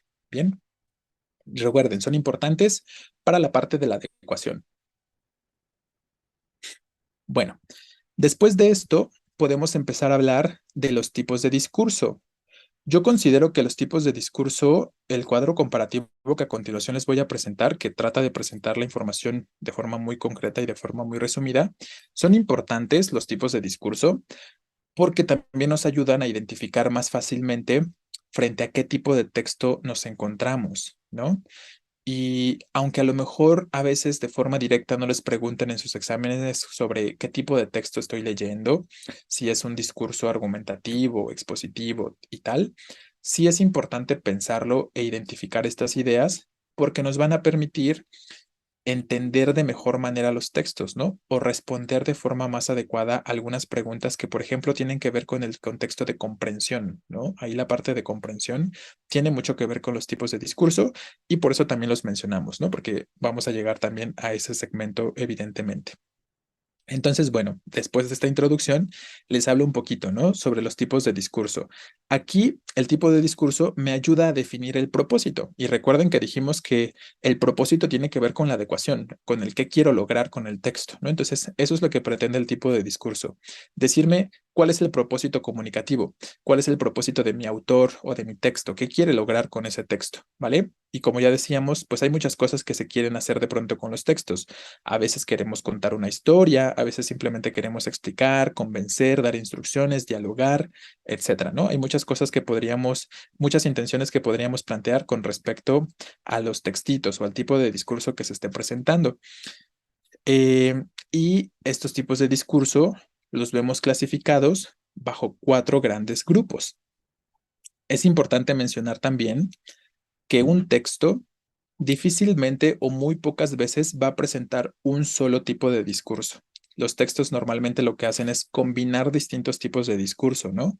Un texto que es argumentativo pues suele combinar o presentar segmentos que son expositivos, porque nos presentan información muy concreta y muy particular, perfectamente datos, por ejemplo, pero también podemos encontrar aspectos que son descriptivos dentro de la argumentación o podemos recurrir a contar una historia para que se entienda de mejor manera aquello que se quiere argumentar, etcétera, ¿no? Entonces, les reitero, no existen o son muy pocos los textos puros con respecto al tipo de discurso que presentan, sino que más bien tienden a combinar los tipos de discurso, los textos, ¿no? Es lo que se necesita para lograr una mejor y mayor interpretación y comprensión del texto, ¿no? Necesitamos recurrir a estas cosas.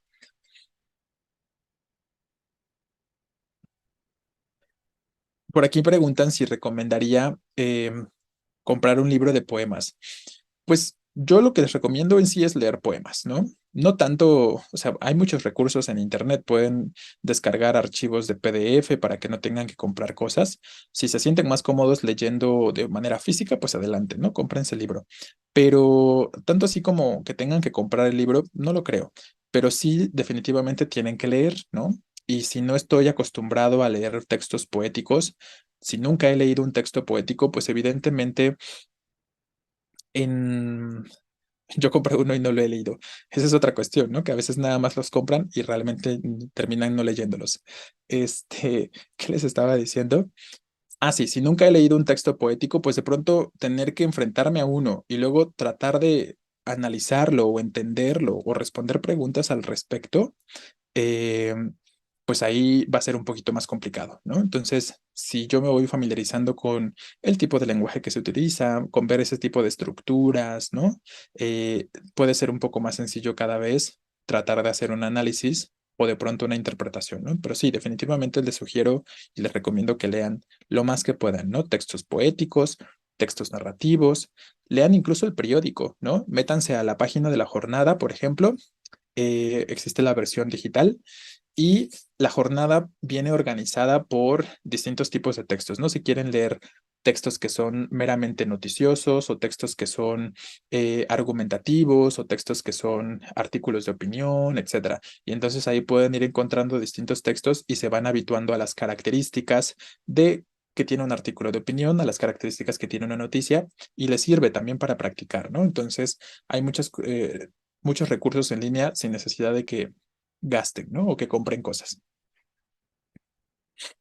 Comprar libros y leerlos son hobbies distintos. Bueno, pues sí, definitivamente son hobbies distintos, pero pues de poco sirve tener una biblioteca grande si no te enteras de lo que existe en tu biblioteca, ¿no? Bueno, eh, sí, ya después cuando estemos en la parte de comprensión, les voy sugiriendo algunas cosas. Voy a decir algo que todavía no he hecho y que ya he propuesto en otros grupos. Me refiero a mis grupos en línea con los que les doy clases habitualmente. Yo a ellos ya les dije que les voy a compartir una lista de sugerencias de libros, ¿no? Para que lean. Entonces les voy a decir lo mismo a ustedes. Les voy a compartir una lista de libros que yo les sugiero que lean para que puedan practicar esta parte de los textos poéticos y de los textos narrativos. Em, Espero ahora sí hacerlo, ¿no? Me recuerdan, me dicen, oiga, no me digan, oiga, oye, no nos ha compartido la lista de libros, ¿no? Que nos estaba comentando, ¿va? Y ya para que me recuerden y yo se los comparta. Pero es lo que tengo intención de hacer. Ya tengo la lista hecha, de hecho, ¿no? Ya tengo la lista preparada, solo no la he subido por alguna u otra razón, se me olvida o se me pasa de repente subirla. Entonces, ahí la cuestión, ¿va? Pero eso es lo que pretendo hacer, compartirles una lista y que ustedes puedan leer cosas sobre textos, sobre todo son textos narrativos y textos poéticos, para que se puedan ir familiarizando. Bueno, entonces retomemos esto que estamos planteando aquí. Ya después hablamos de los aspectos literarios y poéticos cuando estemos en ese segmentito, ¿vale? Señalemos entonces esta serie de características sobre el discurso narrativo. Primero presentamos un concepto muy básico, muy simple sobre los discursos narrativos. Recuerden que implican una sucesión de hechos, ¿no? Una sucesión de acciones donde justo todo va a girar en torno a cierto espacio y se va a desarrollar en cierto tiempo, y las acciones que se estén contando, que se estén narrando, van a ser protagonizadas por los personajes, ¿no? Existen una serie de características muy concretas o muy particulares como los elementos de la narración. Para que un texto pueda decir que es narrativo, primero tiene que existir la figura de quien cuenta la historia, ¿no? O sea, la figura del narrador. Tiene que existir un argumento, que el argumento no es otra cosa más que la historia que se cuenta, ¿no? Los personajes, ese tiempo y ese espacio que les estaba comentando. Son muy comunes los verbos de acción, les reitero, estos verbos de acción están representados por los personajes. Normalmente, no digo que siempre, pero lo habitual o lo común es que los textos narrativos se cuenten en pasado o los verbos se encuentren en tiempo pasado. Vamos a encontrar varios marcadores o conectores temporales que nos ayudan a ir siguiendo la secuencia de los hechos, ¿no? Finalmente, algo así como si fuera una cuestión similar a lo que sucede con los textos cronológicos, ¿no? Donde vemos esta secuencia temporal. Eh, y al ser narrativos, pues también podemos encontrar el uso de figuras literarias, ¿no? Metáforas, personificaciones, prosopopeyas, que es la misma cosa, comparaciones, etcétera. Les pongo algunos ejemplos de géneros que presentan un discurso narrativo. No son los únicos, ¿no? Simplemente son de los más comunes, como el cuento, la leyenda, perdón, la novela, la crónica también presenta aspectos narrativos. Recuerden que hemos dicho que hay distintos tipos de crónicas, ¿no? Y ustedes lo han podido observar en sus exámenes. A veces se encuentran con crónicas que son deportivas, por ejemplo, y es una secuencia muy particular. A veces se encuentran con crónicas que es más bien como contar lo que sucede en un día, que eso tiene que ver más con un aspecto un poquito más narrativo, ¿no? A veces pueden ser más literarias, etcétera. Entonces, por eso podemos incluir sin ningún problema dentro de los géneros narrativos a la crónica, ¿no? Porque puede tener, según su contexto, esas características. La historieta, las cartas que cuentan historia, las cartas narrativas, que se llaman epígrafes, ese género, los mitos, las biografías, las fábulas, entre otros, ¿no? Luego tenemos los discursos expositivos, que lo único que hacen o lo que mayormente pretenden es proporcionar información con respecto a algún tema, ¿no? Ahí lo que vamos a encontrar en este tipo de discursos es primero la explicación, el uso de conceptos, señalar una serie de características sobre lo que se está refiriendo o hablando, establecer algún tipo de comparación, etcétera, ¿no? Por lo tanto, lo más común para este tipo de discursos es que nos suelen presentar de forma muy concreta datos, hechos, conceptos específicos como ya les presentaba. Podemos encontrar descripciones dentro de los textos que son expositivos. También dentro de los textos narrativos podemos encontrar descripciones, aunque no lo puse ahí. Eh, y lo característico de los textos que son o de los discursos que son expositivos es que suelen ser muy transparentes, ¿no? ¿A qué me refiero con que suelen ser muy transparentes? Eh, Me refiero a que presentan la información de forma muy cuadradita, ¿no? De forma muy estructurada. Es decir, normalmente desde el título tenemos el planteamiento del tema que se va a abordar y los primeros párrafos nos indican ese tipo de cuestiones, ¿no? Como cuál es el tema que se aborda, cuáles son las ideas que se van a desarrollar. Podemos ver claramente dónde está el desarrollo de estas ideas que se han planteado desde el principio y también podemos identificar claramente dónde se encuentra la conclusión a ese conjunto de ideas que se esté planteando, ¿no? Entonces, esa sería una característica muy habitual que podemos identificar fácilmente y de manera muy explícita eh, cuál es la temática que se aborda y qué ideas son las relevantes o las importantes. Otro aspecto importante es el uso de la tercera persona o del modo impersonal, ¿no? Si lo piensan, ahorita que mencionemos los géneros que vienen del lado derecho, seguro que difícilmente pueden pensar en un artículo científico, en una noticia, en una ponencia, en una enciclopedia, en un libro de textos, no van a poder pensar o difícilmente van a poder encontrar o pensar en un textito de este tipo donde se hable de forma personal, ¿no? Siempre va a ser generando este alejamiento, porque recuerden que los textos o los discursos que son expositivos lo que pretenden es presentar la información de la manera más objetiva posible, ¿no? Que no parezca que es mi creencia, que no parezca que es algo que yo pienso o que yo creo o que yo quiero, ¿no? Sino simplemente que sea evidente que lo único que estoy haciendo es presentar datos concretos, ¿no? Información muy específica. Entonces, tratamos siempre de alejarnos de lo subjetivo y nos quedamos con la parte objetiva para este tipo de textos. Es común un registro formal o técnico. Como les decía, no vamos a encontrar valoraciones ni expresiones que reflejen alguna postura personal y vamos a encontrar de pronto muchas ejemplificaciones, muchas explicaciones, muchas reformulaciones de ideas, etcétera. Un cuento filosófico, ¿qué tipo de texto es? Preguntan por aquí.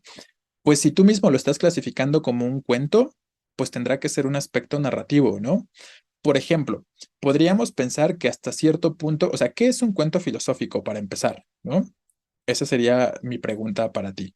Yo pienso, o me viene de forma inmediata a la cabeza, un cuento con características filosóficas puede ser una fábula, ¿no? Porque finalmente la intención filosófica se encuentra en la reflexión, ¿no? En el análisis, en la parte de la moraleja o la enseñanza que se pretende divulgar a través de esa narración. Entonces, sigue siendo un cuento a pesar de las intenciones que se puedan tener y por lo tanto podemos seguirlo clasificando dentro de un aspecto narrativo. Pero claro, siempre habrá que ver las características específicas de ese texto que tú particularmente quieras referir, ¿no? Pero a grandes rasgos, de forma muy general, podríamos plantear esta cuestión. Sigue siendo un cuento, a pesar de que sea filosófico, y por lo tanto, podríamos enfocarlo un poco más a los aspectos narrativos, ¿no? Entonces, te reitero y les reitero, habrá que ver cuáles son sus características concretas. Por eso, de pronto es difícil la clasificación de los textos, ¿no? Esa es la dificultad que presentan los textitos, que a pesar de que se ha intentado hacer como un cajoncito muy particular para cada tipo de texto, siempre va a haber algo que no encaja ahí, ¿no? Em, y entonces eso es, les reitero, la complejidad de la clasificación de un texto, porque pues nos encontramos, como les digo, distintos tipos de discurso, ¿no? Y eso implica que de pronto tenga características de esto, pero también tenga características de esto otro, y también tenga características de esto otro. Entonces ya ahí generar como una clasificación muy concreta puede ser un poco complicado. Entonces, a pesar de eso, se trata siempre de meterlo casi de forma forzada en ocasiones a un lugar específico o a un espacio específico, ¿no? Entonces, les reitero, habrá que ver.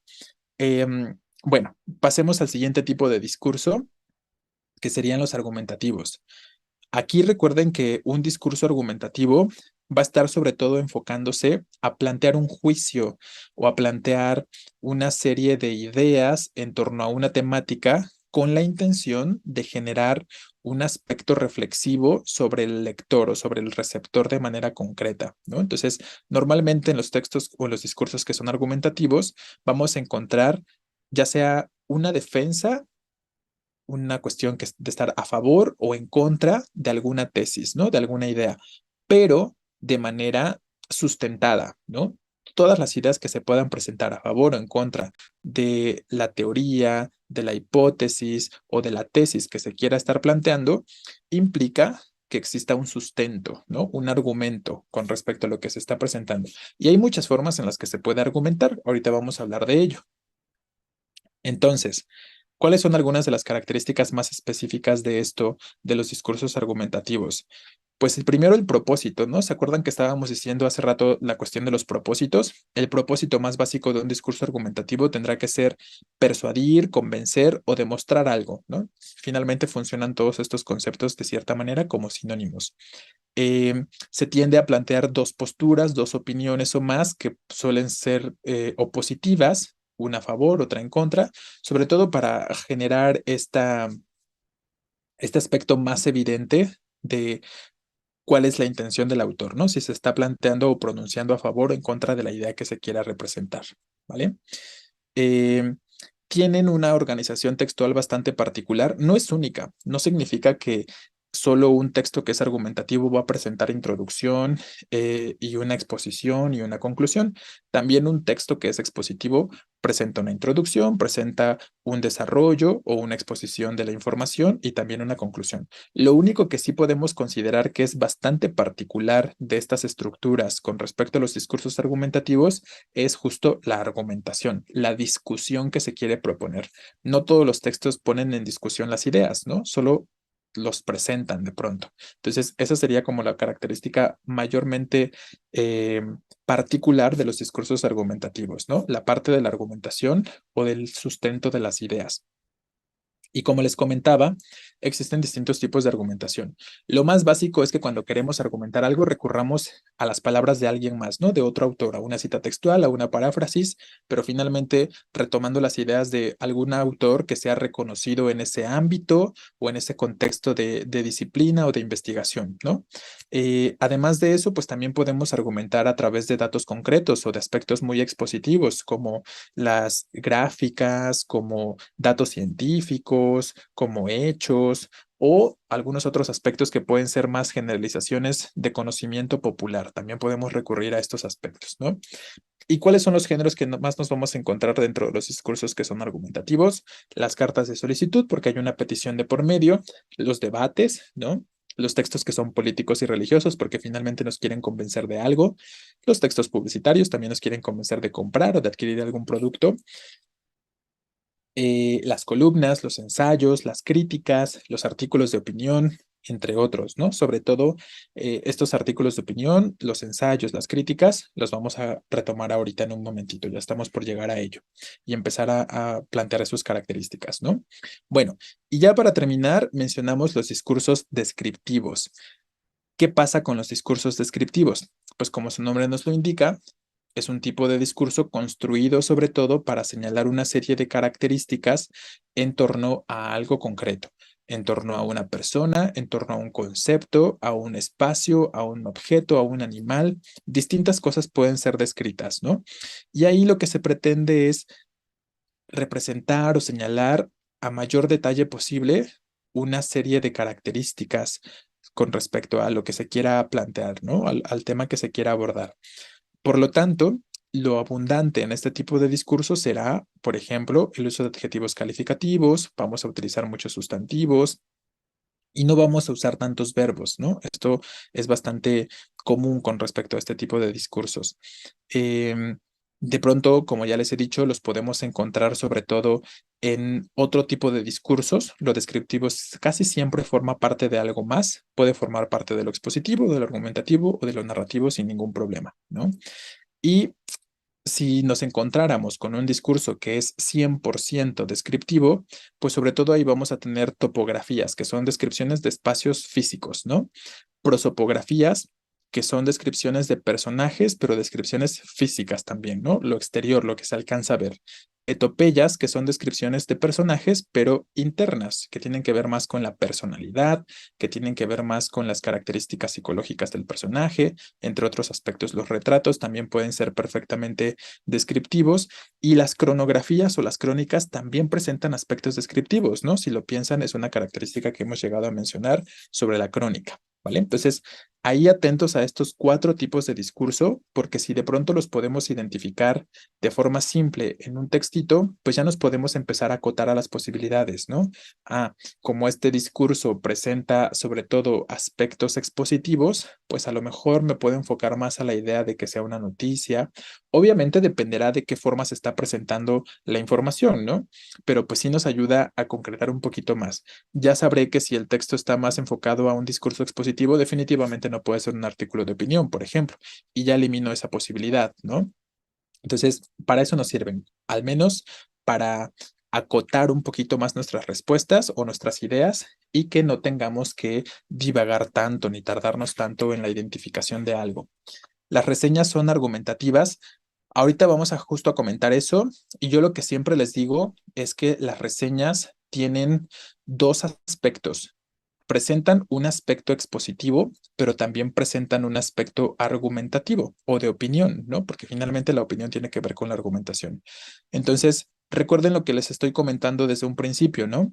Difícilmente los textos presentan un solo tipo de discurso y eso sucede con las reseñas.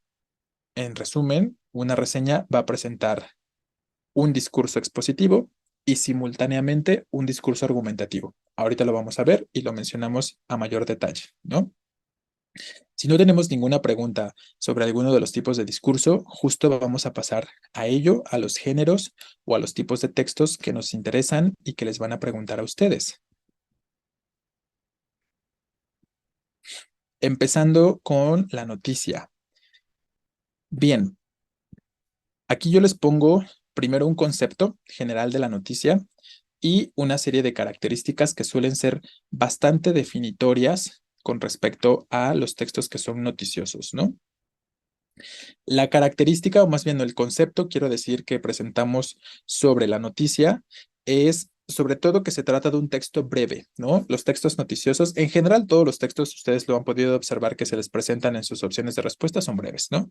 Pero bueno, particularmente la noticia tiende a ser un texto breve, muy concreto, muy conciso, o sea, solo nos va a proporcionar la información más necesaria, la información más básica y su intención, el propósito, recuerden, es informar al lector de algún hecho que sea novedoso, que sea actual, que sea importante, que sea trascendente y que pueda resultar de interés para un pueblo, para una comunidad, ¿no?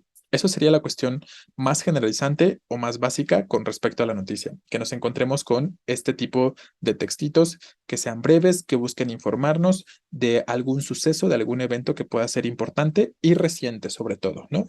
Porque de pronto deja de ser noticia si ya hace mucho tiempo que sucedió y ya es algo bien conocido, ¿no? Entonces, bueno, ¿qué características nos interesa recordar ya de forma un poquito más concreta o particular? Hablando de los tipos de discurso, la noticia sí va a ser perfectamente un discurso expositivo. En una noticia definitivamente entonces no puedo encontrar segmentos que sean argumentativos o que me quieran convencer de algo. Por eso no podemos elegir como respuesta un texto que me esté dando juicios de valor, un texto que me esté proporcionando opiniones. Nunca va a ser percibido como una noticia, ¿no? Porque les reitero, la noticia solo quiere informar y por lo tanto el discurso predominante es el expositivo. Si nos informan con respecto a algunas cuestiones específicas, tiende a ser el qué, el cuándo, el dónde, el por qué, ¿no? O sea, nos dice qué sucedió, cuándo sucedió, dónde sucedió, por qué sucedió. Eso sería lo más básico, lo más elemental. Pero también ya les he comentado en la ocasión anterior que hablamos de los textos, que les decía, no significa que entonces toda noticia tenga que presentar exactamente estas características. Algunas noticias pueden no presentar alguna de las características. A lo mejor la noticia no me dice exactamente cuándo, pero me dice un momento aproximado, por ejemplo, o no me dice exactamente dónde, o no me dice exactamente el por qué. El punto es que me presente algunos de estos datos, no necesariamente todos, ¿vale? Entonces, esa sería la cuestión con respecto a los textos que son noticiosos. Otra característica que nos interesa mencionar sobre la noticia es que es un texto objetivo y como ya les decía, no vamos a presentar opiniones ni consideraciones por parte del autor.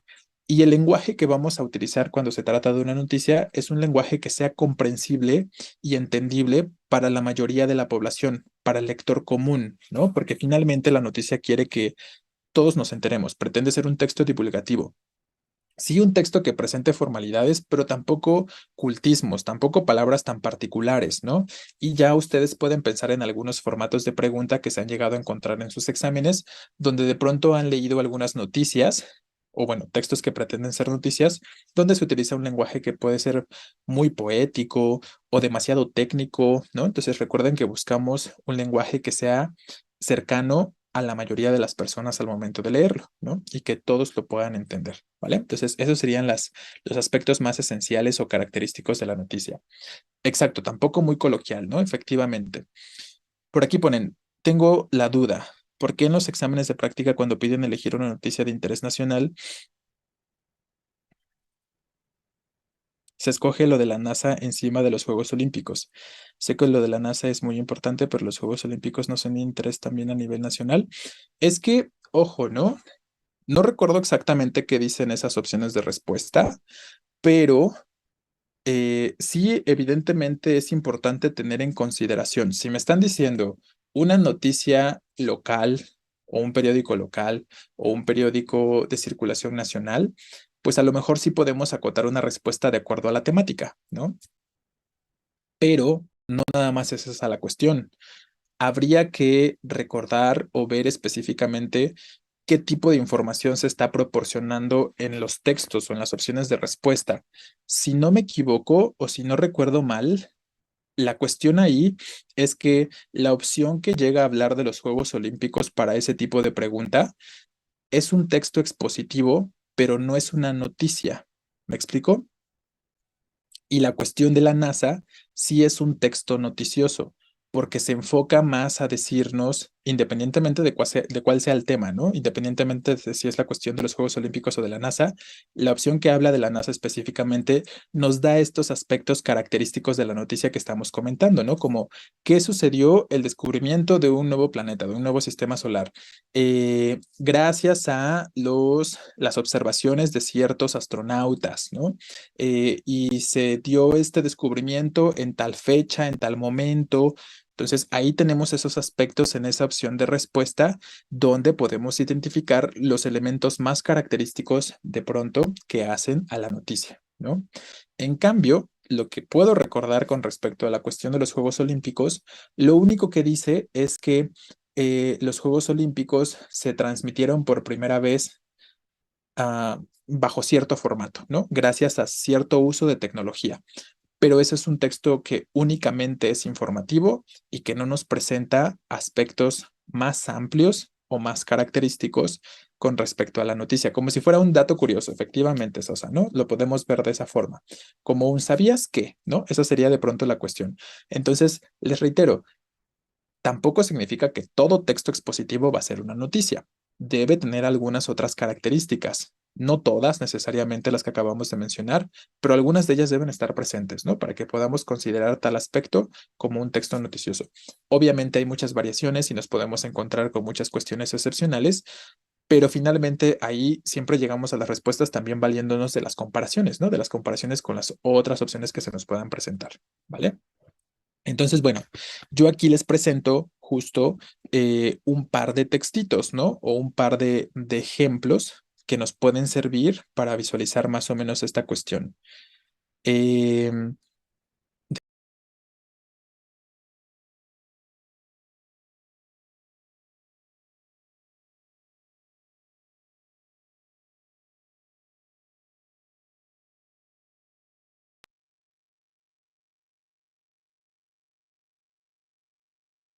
Perdón, chicos, es que en ese lugar en el que estaba ahorita me estaba dando demasiado calor porque estaba muy cerca de la lámpara. Entonces tenía que moverme ya de ese espacio. Entonces, vamos a ir revisando los ejemplos y yo creo que más o menos con esto vamos a estar terminando por el día de hoy. El primer ejemplo es un caso muy eh, ¿cómo decirlo? Como muy arquetípico, ¿no? ¿A qué me refiero con muy arquetípico? A que es un texto noticioso con básicamente todas las características que acabamos de mencionar y que en muchas ocasiones es como se suele presentar en sus exámenes, ¿no? Si lo han notado en sus exámenes, sobre todo la respuesta que tiende a ser la correcta en cuanto a la elección de la noticia, pues es ese textito o es esa opción que nos plantea justo como les decía cuándo pasó, dónde pasó, cómo sucedió, quiénes participaron, todos estos aspectos, ¿no? Y aquí lo podemos observar de esta forma, muy específica. El pasado 13 de junio, un hombre y una mujer perdieron la vida tras colapsar su automóvil contra un autobús en la carretera Monterrey-Saltillo. Ya desde esa primera oración ya nos está proporcionando básicamente todos los elementos que decíamos, ¿no? Que recuerden que estamos diciendo que debe ser un texto breve, un texto conciso, muy concreto. Entonces ahí ya nos está diciendo cuándo pasó, quiénes estuvieron involucrados, un hombre y una mujer, qué sucedió que estas personas perdieron la vida después de chocar, dónde sucedió en una carretera entre Monterrey y Saltillo, ¿no? Entonces les reitero, aunque no me diga exactamente el lugar, no me diga exactamente la hora o exactamente quiénes son las personas, esa información es suficiente para que podamos, o todos los elementos que cuenta esta primera oración, para que podamos identificar que se trata de un texto que pretende ser noticioso, ¿no? Que nos informa con respecto a un suceso, a una eventualidad. Y eso es lo que tenemos que buscar de manera muy básica en las opciones de respuesta. Les reitero, pueden construirse algunas opciones que no cuenten con todas estas características, pero sí con algunas de ellas o sí con varias de ellas, ¿no? Entonces, esa sería una cuestión a la que deberían estar atentos. La segunda parte de este mismo texto ya es un poquito más puntual, pero les reitero, desde la primera oración podría ser suficiente para concretar a este ejemplo como una noticia. El accidente ocurrió debido a la alta velocidad a la que se conducía el vehículo y ella después nos dice los nombres exactos, ¿no? Jorge Alberto Martínez Trejo y su novia María Antonieta Pérez Cruz, de tales edades, transitaban a tal hora cuando colapsaron contra un autobús de pasajeros, ¿no? Entonces ya ahí tenemos un poquito más de detalle, pero finalmente tenemos la respuesta desde el principio para este caso, ¿no? Entonces, la intención con estos ejemplos, como ya les he comentado antes, es mostrarles un ejemplo que presente todas las características que podamos mencionar sobre los distintos tipos de textos y también mostrarles otro ejemplo que no presente todas las características, pero que igual siga siendo, en este caso, una noticia, ¿no? Y es lo que vamos a visualizar en el siguiente ejemplo. ¿Qué observamos aquí en este otro ejemplo? Nos dice, en los últimos 10 años, el robo de motocicletas a nivel nacional se duplicó. Nos presenta datos un poquito estadísticos, pero aún así sigue siendo una noticia porque nos está proporcionando información de lo que ha sucedido, sí, desde hace 10 años, pero también de lo que está sucediendo en la actualidad, en este 2021, de acuerdo al texto aquí, ¿no? El robo de motos en todo el país pasó de cierta cantidad a cierta cantidad, mientras que las inscripciones de motos en los registros eh, fueron a la baja, ¿no? Donde nos dice que de tal fecha a tal fecha se dio un 50% menos, ¿no? Como para no leer todo el elemento. Por eso los estoy tratando como de resumir de esa forma. Entonces, ¿qué pasa aquí? Que de pronto puede parecer un dato, ¿no? No sé si lo alcanzan a ver como de esa forma algunos de ustedes, que puede parecer un dato, pero gracias a ciertos elementos que se están proporcionando, como esta temporalidad específica, el hecho de que, aunque se hable del pasado, también se está hablando del presente, la situación del 2021 y lo que está sucediendo en este año de manera concreta, simplemente se habla de lo que sucedió en el 2012. ¿Para qué? Para que podamos tener este referente de cómo era antes y de cómo es ahora la situación. Se está abordando un tema que sí puede ser de información necesaria porque tiene que ver con cuestiones sociales que pues, son de relevancia como el robo o la delincuencia, por ejemplo. Entonces, todos estos aspectos siguen estando presentes y por eso lo podemos seguir considerando un texto noticioso, no únicamente un texto expositivo, sino que nos está proporcionando noticia de cómo ha venido en incremento el robo de motocicletas hasta el grado en el que nos encontramos hoy en día y nos presenta algunos datos para que podamos entender tal situación.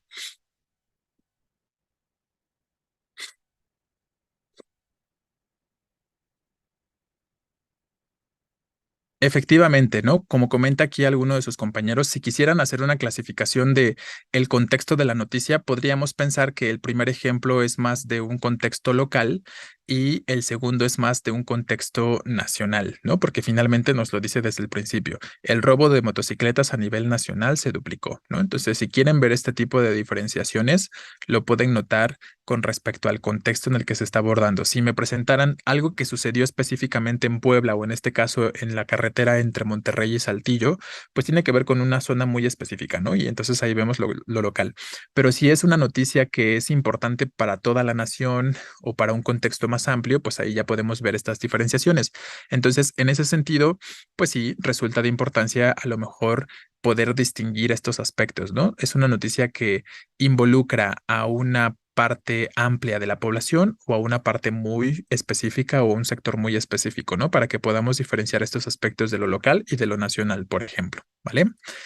Bueno, vamos a dejarlo por el día de hoy con esta parte, a no ser que tengan también evidentemente alguna pregunta sobre lo que hemos venido comentando sobre la noticia y los discursos y toda esta información teórica que hemos abordado hasta ahora, y lo vamos resolviendo, ¿no? Cuéntenme, ¿hay algo que quisiéramos plantear? Como el de las tarjetas para mayores de edad que preguntaron en el examen. Efectivamente, ¿no? Pues ahí tiene que ver con un contexto nacional porque se trata de un registro de todos los mayores, ¿no? A nivel nacional. Bien. Evidentemente también vamos a hacer un ejercicio sobre esto, ¿no? Para que podamos ver algunas opciones de respuesta en un contexto más específico y que podamos elegir y pensar un poquito más de manera concreta, ¿no? Las características que podamos ir comentando o planteándonos. No, en Sánchez de Tagle no me toca dar clases en este intensivo. Nada más va a ser en plan de Ayala.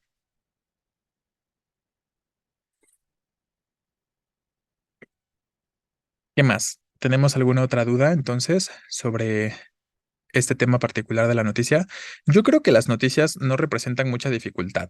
Sé que los que se complican más suelen ser este, aspectos sobre a lo mejor el artículo de opinión, sobre el ensayo y sobre ¿cómo se llama? Sobre la reseña. Me parece, o al menos yo he notado eso, ¿no? Que esos tres son los que suelen ser un poquito más complicados para ustedes. Creo que cuando se trata de noticias lo pueden identificar un poquito más fácil, más rápido, ¿no? Igual la crónica, creo que no les cuesta tanto trabajo. Entonces, ya estaremos estableciendo esas otras características y vamos resolviendo las dudas que se puedan ir generando, ¿vale? Sí, yo creo que ese podría ser como lo más básico sobre la noticia, Chavarrieta, ¿no? Que podamos identificar a grandes rasgos el qué, cómo, cuándo y dónde, ¿no? Les reitero, puede haber excepciones, pero eso sería de las cuestiones más básicas sobre la noticia, ¿va? Ah, los prólogos, efectivamente, los prólogos también les cuestan un poquito de trabajo. Sí, el domingo terminamos esta información, ¿no? El domingo terminamos esta información teórica y ese mismo domingo nos va a dar tiempo para realizar el ejercicio al respecto, ¿no? Sobre este tema. Entonces, conéctense el domingo para que puedan ver el resto de la información y